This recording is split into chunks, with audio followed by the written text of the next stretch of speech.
Mga kababayan, kaibigan, mga kapatid, samahan niyo ako habang naglalakbay, meron ako kuwento. Halika manood at makinig. Ang salita ng Diyos, ang gabay sa aking buhay paglalakbay. Ano nga ba ang masasabi ni Brother Chris tungkol sa mga anak na mayroon malalim na alitan o hindi pagkakaunawaan? Halika ating pakinggan. Ang ina, grabe. Ang sakripisyo sa anak mula pa lang sa sinapupunan, hanggang sa ito'y isilang, alagaan, hanggang sa palakihin. Kaya kung sakaliman na may pagkakamali, ang ina sa kanyang anak, hindi naman dapat magalit ng sobra ang anak sa kanyang ina. Dahil kahit ano ang gawin ng anak, hindi niya kayang bayaran ang pagiging ina ng kanyang ina. Anong aral at mga puntos nito? Ang mensahe na ipinapahayag ng sinasabi natin dito ay may taglay na pag-unawa, pagmamahal, at pagpapahalaga sa tungkulin at sakripisyo ng mga ina sa kanilang mga anak.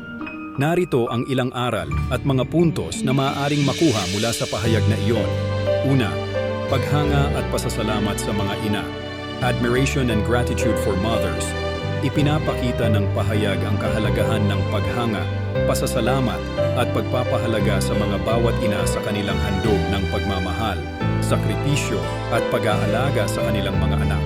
Ang dedikasyon ng isang ina mula sa pagbubuntis, pangangalaga, hanggang sa paglaki at pagmamahal sa kanyang anak ay hindi mapapantayan. Pangalawa, kaluwalhatian at pagpapatawad. Glory and forgiveness.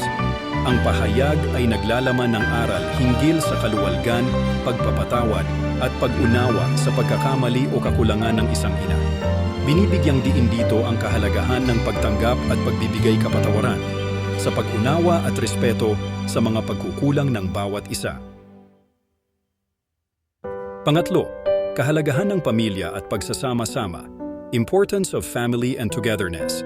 Sa pamamagitan ng pahayag na ito, ipinapakita ang kahalagahan ng pamilya, pagkakaisa at pagmamahalan sa gitna ng mga pagsubok, kagipitan at mga pagkakamali. Dapat tayong magkaroon ng malasakit, pangunawa at pagmamahal sa isa't isa upang mapanatili ang harmonya at kasiyahan sa pamilya. Sa pagtatapos, ang pahayag na ito ay nagpapakita ng pagbibigay halaga, respeto at pagmamahal sa mga ina at pamilya.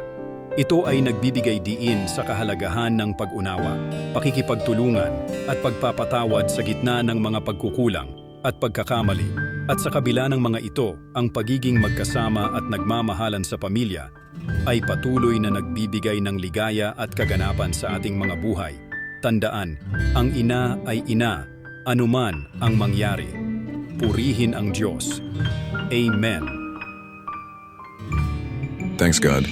Nawa nagustuhan niyo ang video. Sa ngayon lang po nakapanood ng video ay follow niyo po si Brother Chris sa kanyang YouTube. Please subscribe at Bro Chris channel at follow sa kanyang Reels at like, comment, and share. Thanks for watching and listening. God bless you. The Word of God is a guide in daily life.